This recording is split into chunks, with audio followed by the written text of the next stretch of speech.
ఓ వ్యక్తి కాలు విరిగి ప్రైవేట్ ఆసుపత్రికి వెళ్తే గుండె ఆపరేషన్ చేశారు.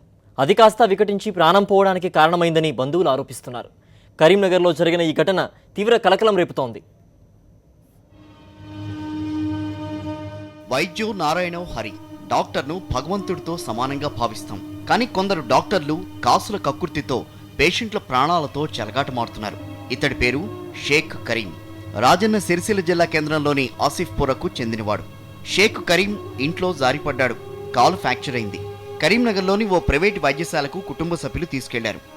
వైద్య పరీక్షల తర్వాత గుండెలో ప్రాబ్లం ఉందని ఆపరేషన్ చేయాలని ఆరోగ్యశ్రీ కింద ఆపరేషన్ చేశారని షేక్ కరీం బంధువులు చెబుతున్నారు. 2 days టెస్టులు చేసిరు. టెస్టులు చేసిన తర్వాత ఏమన్నారంటే హార్ట్ ఒక వాల్వ్ బ్లాక్ అయింది, సర్జరీ చేయాలన్నారు. అయితే మేమేం చెప్పినామంటే ఆయనకు కాలు ప్రాబ్లం తీసుకొస్తే మీరు హార్ట్ ప్రాబ్లం అంటున్నారు. ఆయన హార్ట్ ఆపరేషన్ అవసరం లేదు, ఎందుకంటే ఆయనకు ఆల్రెడీ లంగ్స్ ప్రాబ్లం ఉంది.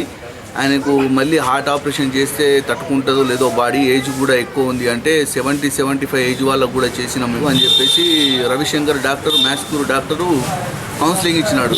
తర్వాత మాకు ఇష్టం లేకున్నా కూడా ఏంటంటే సరే ఇప్పుడు హార్ట్ ఆపరేషన్ చేస్తేనే కాలు ఆపరేషన్ చేయాలి, లేకపోతే చేయరాదు, మళ్ళీ ప్రాణం పోతుంది అది ఇది అని చెప్పేసి గుండె ఆపరేషన్ తర్వాత 4 రోజులు బాగానే ఉన్న షేక్ కరీం ఇంటికి వచ్చిన తర్వాత మృతి చెందాడు.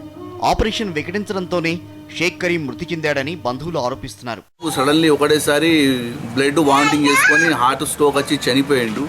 ఇప్పుడు అంతకుముందు డాక్టర్కు ఫోన్ చేస్తే హార్ట్ ప్రాబ్లం ఏం లేదు, హార్ట్ ప్రాబ్లం ఎటువంటి ప్రాబ్లం ఉన్నా నాదే బాధ్యత అన్నారు. కాకపోతే మళ్ళీ హార్ట్ తోటే చనిపోయాడు. ఇటువంటి వైద్యుల వల్ల, ఇటువంటి హాస్పిటల్ల వల్ల కేవలం ఆరోగ్యశ్రీ డబ్బు కోసమే, ఈ 2.5 లక్షలు 2 లక్షలు ఆరోగ్యశ్రీ డబ్బు వస్తుంది. వాళ్ళు ఈ డబ్బుల కోసమే ఓపెన్ హార్ట్ సర్జరీ చేసి ఒక నిండు ప్రాణాన్ని బలి తీసుకున్నారు. ఆసుపత్రి నిర్వాహకులు మాత్రం తమ తప్పేదీ లేదంటున్నారు. కాలు విరిగి ఆసుపత్రికి వచ్చిన కరీంకు వైద్య పరీక్షల్లో హార్ట్కు సంబంధించిన ఒక వాల్వ్ బ్లాక్ అయిందని గుర్తించామని చెబుతున్నారు. ఆ విషయం పేషెంట్ బంధువులకు వెల్లడించామంటున్నారు. హార్ట్ ఆపరేషన్ సక్సెస్ అయిందని వైద్యులు వెల్లడిస్తున్నారు. కాలు ఆపరేషన్ చేయాలి అంటే హార్ట్ కండిషన్ నార్మల్ ఉంటేనే కాలు ఆపరేషన్ చేయాలి, లేకపోతే మేము చేయలేం. ఎందుకంటే దాని గురించి హై రిస్క్లో మేము చేసాం, డిశ్చార్జ్ చేసాం. అండ్ అన్ఫార్చునేట్లీ 5 రోజుల తర్వాత ఇంటికి వెళ్ళాక వాళ్ళు ఎక్స్పైర్డ్ అయ్యారు. దాని గురించి మేము హార్ట్ ఆపరేషన్ ఏదో మేము with pre approval from the Aarogyasri trust డాక్టర్లో చూసాక, ఈకోకార్డియోగ్రఫీ అని చూసాక అది వచ్చింది. ఆ aortic valve totally calcified, that indicate 15 సంవత్సరాలు బట్టి హార్ట్ జబ్బు ఉన్నది. దాని గురించి మేము ఆపరేషన్ చేసాం. ఇదిలా ఉంటే ఆరోగ్యశ్రీ కింద ఆపరేషన్ చేస్తే భారీగా డబ్బులు వస్తాయన్న ఆశతోనే షేక్ కరీంకు ఆపరేషన్ చేశారని మృతుడి బంధువులు ఆరోపిస్తున్నారు. సాక్షి న్యూస్, కరీంనగర్.